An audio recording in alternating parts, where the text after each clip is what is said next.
السلام عليكم ورحمة الله وبركاته. اخواتي حبايبي طلاب الصف الثاني الثانوي، عاملين ايه؟ يا رب دايما تكونوا بخير وصحة وعافية وسلام. ميعادنا النهاردة ان شاء الله مع شرح اول درس في الترم الثاني بعنوان المتتابعات. بعنوان نكتب العنوان المتتابعات. يعني ايه متتابعة؟ وايه اللي الوحدة دي بتتكلم معايا فيه؟ الوحدة دي عبارة عن حاجتين: المتتابعات والمتسلسلات. والمتتابعات عندي نوعين: متتابعة حسابية وهندسية، والمتسلسلات نفس النوعين، حسابية وهندسية. هنتطرق في درس النهاردة للتعرف على المتتابعات بالتفصيل، وإن شاء الله ما يكونش فيها أي مشاكل. خليني قبل ما أبدأ أفكرك، آه، مجموعة الأعداد الفردية كانت إيه؟ هتقول لي سهلة: 1 3 5 7 9 وهكذا. ممتاز. طب الزوجية؟ قلت لي والله يا مستر أنا مش عارف، يعني أنت جاي في حاجات صعبة أوي، يعني 2 4 6 8 وهكذا. قلت لك ممتاز جدا. شفت الحاجتين اللي أنت كتبتهم دول؟ قلت لي قلت لك دول عبارة عن متتابعات. قلت لي إزاي؟ قلت لك دي متتابعة حدها الأول 1، حدها التاني 3، حدها التالت 5، حدها الرابع 7 وهكذا. إذا ممكن نقول إن المتتابعة دي باختصار ح ن بالشكل ده بتساوي ح1 ح2 ح3 ح4 لحد الح ن. تقول لي والله يعني كلام منطقي، ما فيهوش أي حاجة أو ما فيهوش أي مشاكل. أقول لك طب الحمد لله. نفس الفكرة في الأعداد الزوجية هتطبق عليها نفس قاعدة المتتابعة التانية. إذا المتتابعات تحمل هذا القانون. خد بالك، المتتابعة ح ن اللي بين القوسين دي تسمى متتابعة، دي تسمى متتابعة. لكن ح ن دي يسمى الحد النوني للمتتابعة، الحد النوني للمتتابعة. جميل. بيقول لك إيه؟ لاحظ، المتتابعة تخضع لترتيب العناصر. المتتابعة لازم العناصر فيها تكون مترتبة، والمتتابعة ما فيهاش تكرار للعناصر، والمتتابعة ما فيهاش المتتابعة ممكن أكرر فيها العناصر، أنا آسف، لأن إحنا قدام شوية ناخد متتابعة اسمها متتابعة فيبوناتشي. متتابعة فيبوناتشي دي فيها الحدين الأول والتاني ليهم نفس القيمة. فخلينا كده نيجي نكتب هنا، هنعمل كلاش، هنقول المتتابعة versus المجموعة. المتتابعة من حيث الترتيب، نقول كده الترتيب والتكرار. والله المتتابعة تخضع للترتيب، تخضع للترتيب، بينما المجموعة لا تخضع. المتتابعة تخضع للتكرار، تخضع للتكرار، ولكن المجموعة لا تخضع. يبقى خليك عارف إن المتتابعة العناصر فيها مترتبة، والعناصر فيها ممكن تتكرر. لكن المجموعة عادي، ممكن العناصر ما تكونش مترتبة، وممكن العناصر ما تتكررش. تمام؟ لحد دلوقتي تمام. تعال نعرف المتتابعة كم نوع. والله يا صاحبي المتتابعة نوعين: المتتابعات نوعان: 1 2.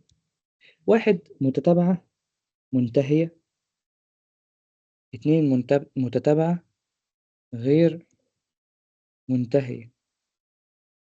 مبين من اسمه. المتتابعة المنتهية هتكون فيها ح ن بتساوي،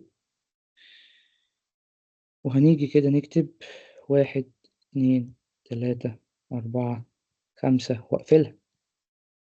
ما هي منتهية يعني ليها آخر. طب غير المنتهية، لو جيت أقول لك ح ن هتقول لي 1 2 3 لما لا نهاية. طالما سِبتها لك مفتوحة بالشكل ده وما حددتهاش، دي اسمها غير منتهية.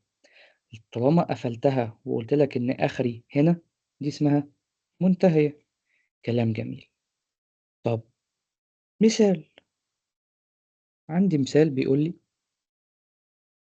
لو أنا عندي المتتابعة دي 2 5 8 11 لحد 32 وقفلت، وعندي المتتابعة دي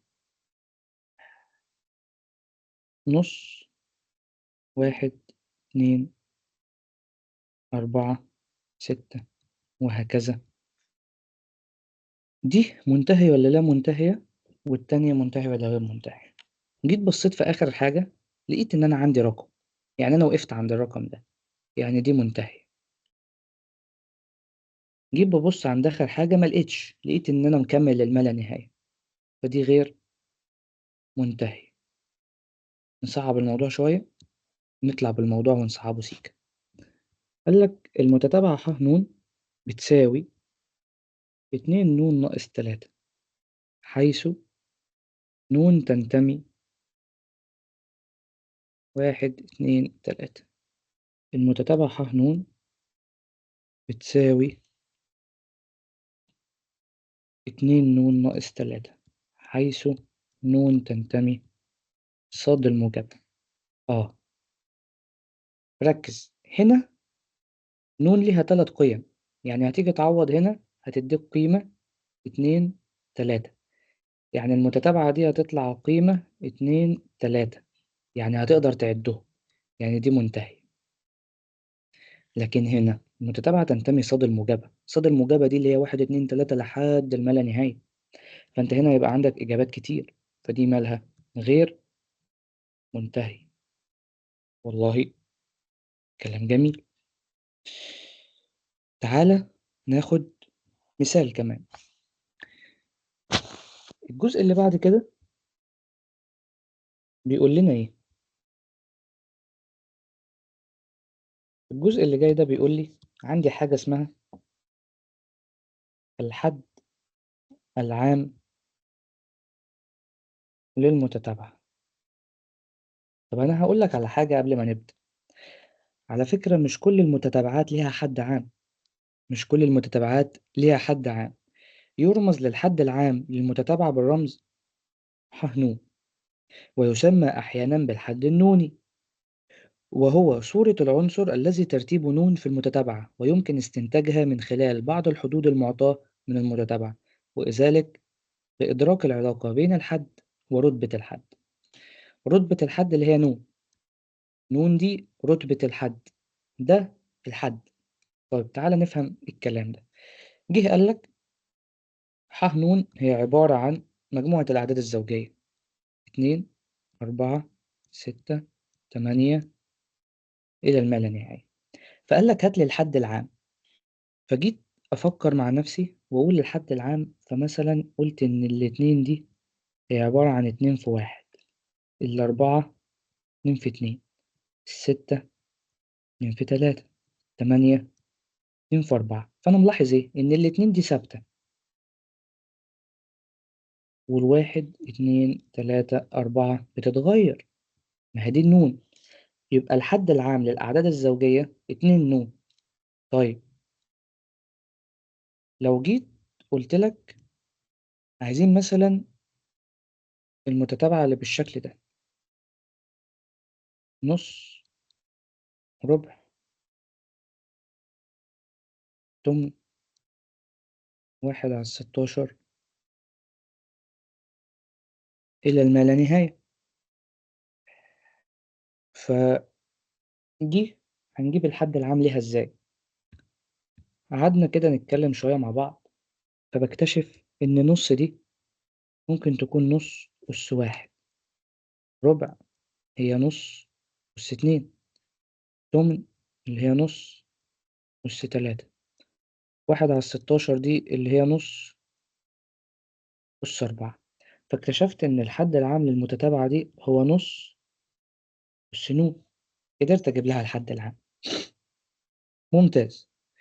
جه الراجل قال لك عندنا شوية قواعد، عندنا شوية قواعد.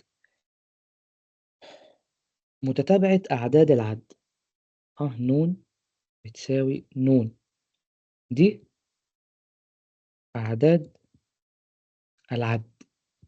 ح ن بتساوي 2 ن، دي الأعداد الزوجية. ح ن بتساوي 2 ن ناقص الواحد، دي الأعداد الفردية.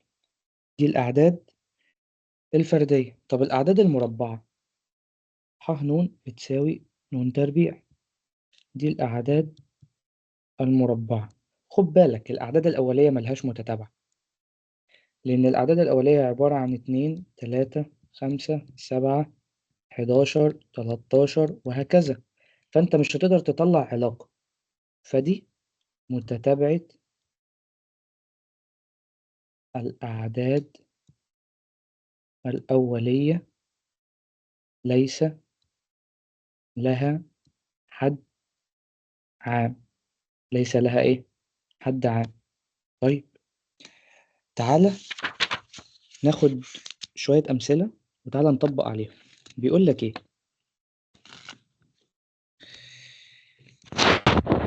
اكتب الحدود الخمسة الأولى. قلت له حاضر.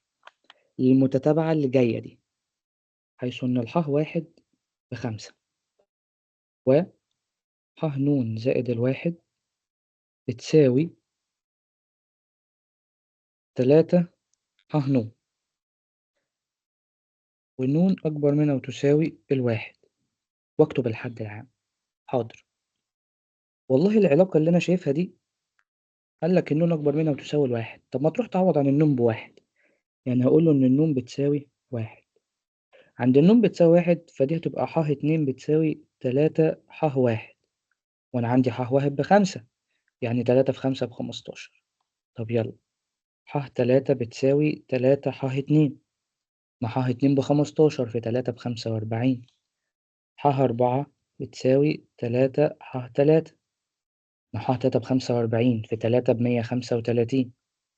جميل. ح 5 بتساوي 3 ح 4، ما 3 في 135 ب405. قلت له حلو، كفاية عليا لحد هنا. فأنا المتتابعة بتاعتي بقت عبارة عن 5 15 45 135 405. هو أنا كده عملت إيه؟ والله أنا كده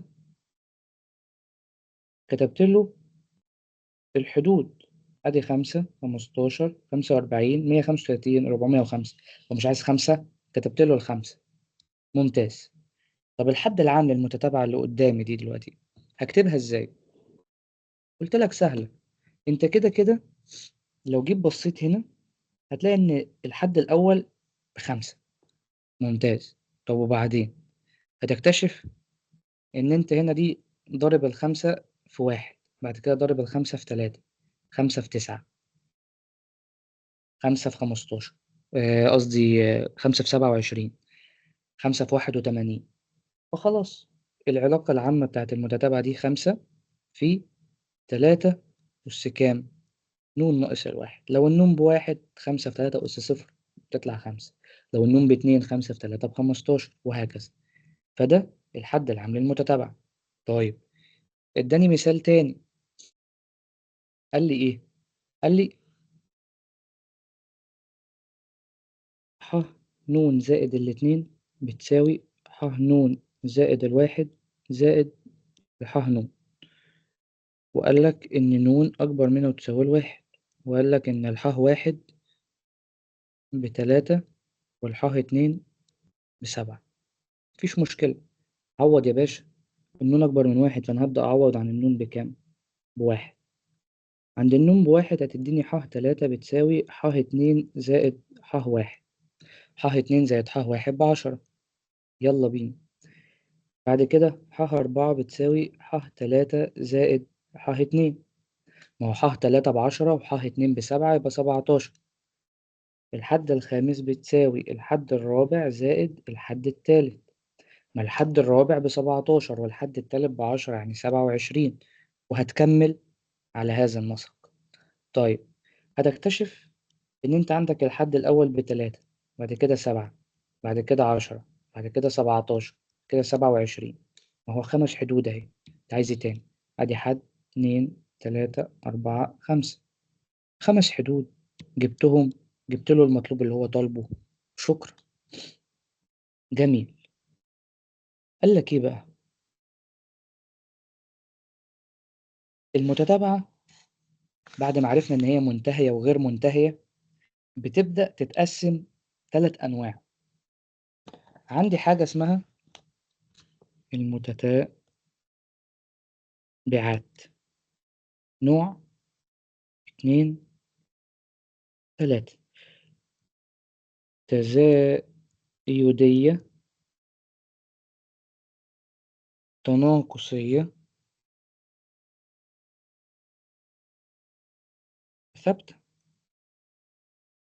ايه بقى الكلام ده؟ يا عم سهلة، متستصعبش الدنيا. والله المتتابعة التزايدية اللي هي كده 2 4 6 8 وهكذا، بتزيد. التناقصية نص وربع تمن 1/16 وهكذا، بتقل. الثابتة 2 أرقامها ما بتتغيرش، أرقامها ما بتتغيرش. يعني نقدر نبسط الكلام ده كله في إيه؟ قال لك المتتابعة التزايدية ح ن زائد الواحد أكبر من الح ن. طب المتتابعة التناقصية ح ن زائد الواحد أصغر من الح ن. طب المتتابعة الثابتة قال لك ح ن زائد الواحد بيساوي ح ن، ومنها لو دخلت الباقي ح ن دي جوه، فهنا تبقى ح ن زائد الواحد ناقص الح ن أكبر من الصفر، هنا أصغر من الصفر، هنا هتساوي الصفر. تمام؟ طيب قال لك اكشف على المتتابعات اللي قدامك وقول لي هي تزايدية ولا تناقصية ولا ايه الدنيا. المتتابعة الأولى اللي قال لك عايزين نكشف عليها ايه هي؟ قال لك ح ن، وخد بالك أنا دايما بكتب المتتابعة جوه الأقواس اللي قدامك. المتتابعة 3 ن ناقص الاتنين، اكشف لي عليها شوفها ايه. قلت له أنا قدامي حل من الاتنين، يروح أجيب الح ن زائد الواحد وأطرحه من الح ن وأشوف إيه علاقته بالصفر، يا أروح أعوض عن النون بواحد واتنين وتلاتة وأشوف العلاقة. والله الراجل بتاع الكتاب قال لك أنا ما بحبش الطريقة دي، فإحنا هنشتغل بطريقته عشان لو جات لنا في المقالة. فأنا هعمل إيه؟ هروح أجيب ح ن زائد الواحد، هزود هنا واحد، فدي هتطلع 3 ن ناقص الواحد ناقص دي 3 ن ناقص الاتنين، إيه علاقتها بالصفر؟ فتلاتة ن دي هتروح مع 3 ن دي، وسالب واحد سالب اتنين سالب اتنين آسف، هتطلع إيه؟ بواحد. الواحد إيه علاقته بالصفر؟ أكبر. فالمتتابعة دي تزايدية. طيب أنا حليتها بطريقة تاني، رحت كده ببص بسرعة، قلت أحط هنا واحد، 3 في واحد ب3 ناقص اتنين بواحد، أحط هنا 2 3 في 2 ب6 ناقص 2 4، أحط هنا 3 في 3 ب9 ناقص 2 7، عمالة تزيد، يعني متتابعة تزايدية. بس عملتها بسرعة. طيب المتتابعة التانية اللي الراجل قال لنا عليها، قال لك ح ن عبارة عن 1/2 ن زائد الواحد. قمت رايح عملت ايه؟ قلت له هروح اجيب ح ن زائد الواحد وهطرحه من الح ن واشوف ايه علاقته بالصفر. والله ح ن زائد الواحد هي عبارة عن، اللهم صل على النبي، قال لنا ايه؟ يبقى 1/2 ن زائد الواحد زائد الواحد، تمام، ناقص 1/2 ن زائد الواحد. فزائد واحد زائد واحد دي أقدر أخليها زائد كام؟ زائد 2، وتعمل طرفين في وسطين وتبسط الشكل اللي قدامك، هيطلع معاك -2 ن زائد 3، 2 ن زائد 3 مضروبة في 2 ن زائد الواحد. ممتاز. وبعد كده الشكل اللي قدامك ده دول أكبر، يعني دول أكبر من الصفر، بس هنا في سالب، يعني العلاقة دي كلها مالها أصغر من الصفر، يعني المتتابعة دي مالها تناقصية. متتابعة إيه؟ تناقصية. مسترك جه قال لك، والله أنا مسترك حلها من الأول، حط هنا واحد، قال لك واحد واتنين زائد واحد بتلاتة يعني تلت، حط هنا اتنين بقت خمس، حط هنا تلاتة بقت سبع، عمالة تقل، يعني تناقصية من غير ما أروح أكمل. يعني هنا العلامة أصغر، لو رجعنا ورا هنكتشف إن العلامة اللي هنا إيه؟ أكبر. ناخد واحدة كمان بس، يلا بينا نركز فيها. قال لك المتبعة اللي جاية ح ن بتساوي 5. قبل ما نروح نشتغل، هو ده هتقدر تعوض فيه؟ لأ، ده عدد، يعني مش هقدر أعوض، يعني دي متتابعة ثابتة من غير ما أروح أشتغل. طب الراجل راح يشتغل، راح عمل إيه؟ قال لك ح ن زائد الواحد بتساوي 5، والح ن بتساوي 5. إذا ح ن زائد الواحد ناقص الح ن هتساوي صفر. إذا المتتابعة دي إيه؟ ثابتة. رغي. تعالى ناخد آخر مثال ونعرف ممكن يطلع لنا نوع جديد. قال لك ح ن بتساوي، ركز بقى لأن الشكل ده مجعلص، هنا 2 سالب واحد أس ن على ن على ن. ممتاز.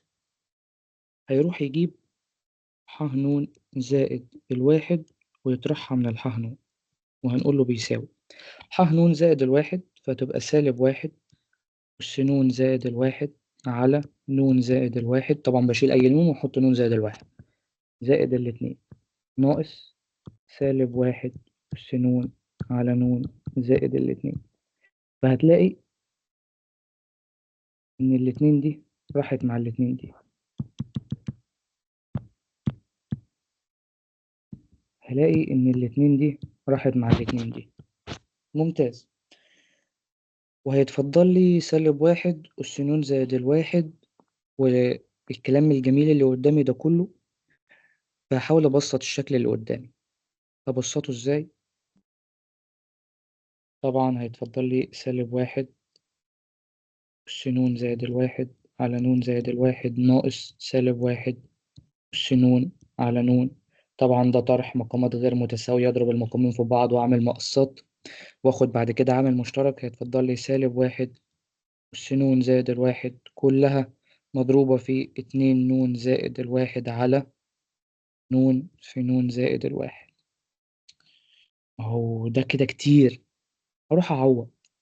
لو عوضت بالواحد هيطلع إيه؟ تعالى كده يلا.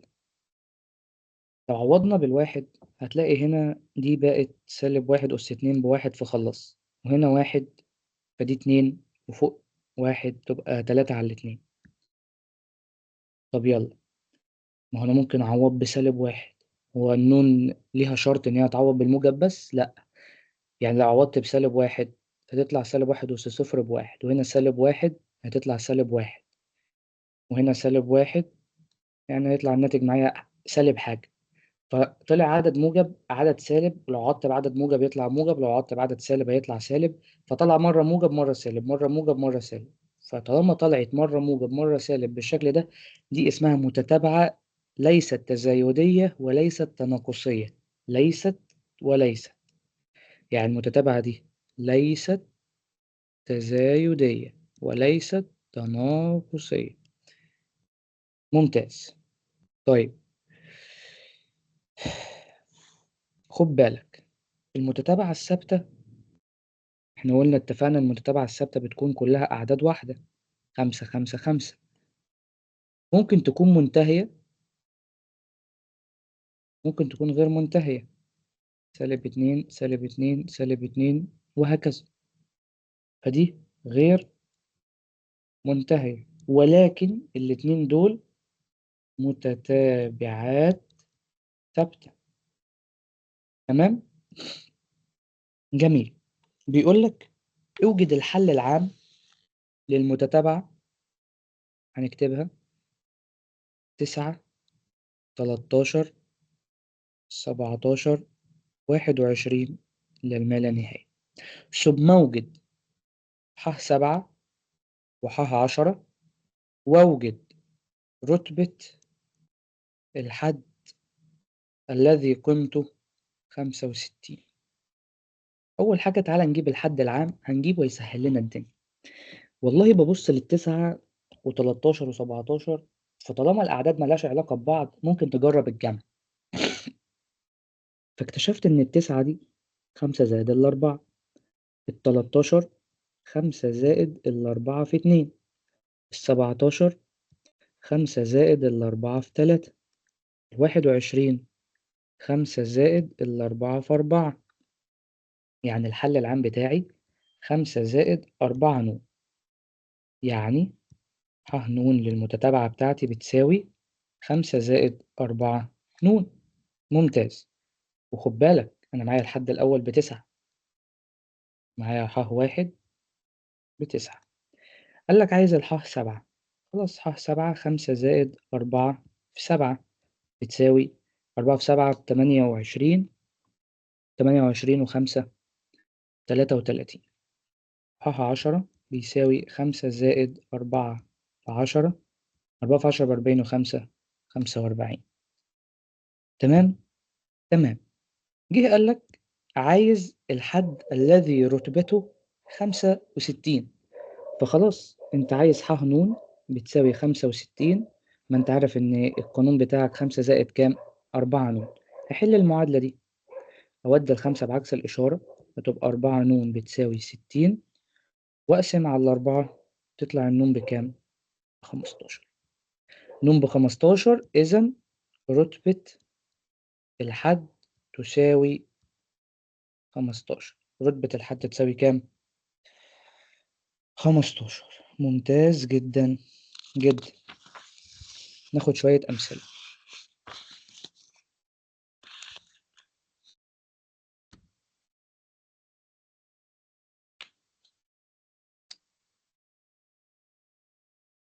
بيقول لك عندك متتابعة بالشكل ده: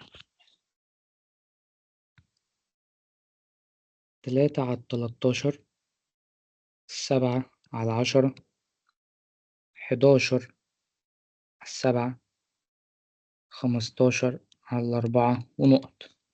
فسألك سؤال مهم جدا، قال لك الحد التالي في المتتابعة هو نقط. فقعدت أبص لقيت نفسي مش هعرف أتصرف ولا أجيب الحد النوني خالص، فبدأت أستخرج النمط. 13 بقت 10، 10 بقت 7، 7 بقت 4، يعني أنا عمال أنقص 3، فالأربعة دي هتبقى 1. 3 بقت 7، 7 بقت 11، 11 بقت 15، يعني أنا عمال أزود 4، يعني في المقام 1 وفي البسط هيبقى 19. يبقى الحد التالي هو كام؟ 19. شكرا. أدي مثال. فكرة الأسئلة بتبقى سهلة جدا بالشكل ده يعني. جميل. بيقول لي إيه؟ حلو أوي.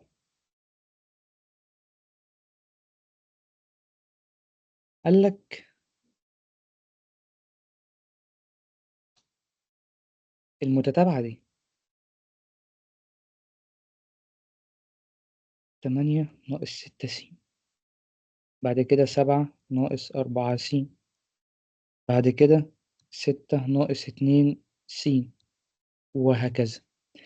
قال لك إيه بقى؟ قال لك الحد الخالي من س هو الحد الكام؟ يساوي نقط. تعال نحلها مع بعض. بفكر في السؤال بالراحة. هو أنا عايز أجيب الحد العام، عايز أجيب الحد العام، هجيبه إزاي؟ فببص الحد الخالي من س، فده الحد الأول، ده التاني، ده التالت، ده الرابع. هنا الأرقام دي بتقل وحيد، يعني الحد اللي هنا 5، واللي هنا عمالة تقل اتنينات، فلما تطرح من دي 2 س فتقف، يعني دي هتبقى 5 بس. حلو. وبعد كده لما تيجي انت طبعا هنا بتزود 2 س، فانت هتزود 2 س فده هيروح، يعني الحد اللي فاضل لك هنا ده او اللي هينتج معاك هنا هيكون قيمته كام؟ 5. يعني ما فيهوش س، يعني الحد الخالي من س هو الحد الرابع. الحد الرابع. ممتاز.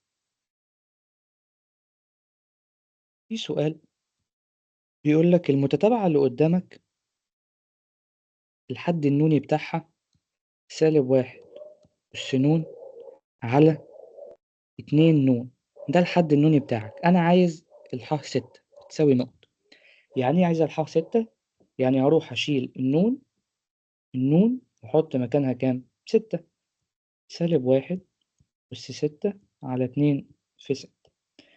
طبعا -1 أس 6 فده أس زوجي فهيطير السالب هيفضل 1، و2 في 6 12. يطلع كام؟ 1 على 12. ممتاز. السؤال اللي بعده قال لك عندك الحد النوني للمتتابعة بيساوي الجذر النوني لنون زائد الواحد، فأنا عايز الحد الرابع. أروح أعوض عن النون ب4، هتبقى جذر 4 على 4 زائد الواحد تطلع كام؟ 2 على 5. ممتاز. طيب جه بعد كده بيقول لي إيه؟ قال لك عندك متتابعة بالشكل ده،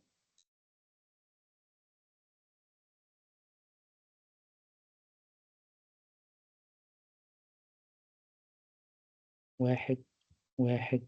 استنى نغير القلم.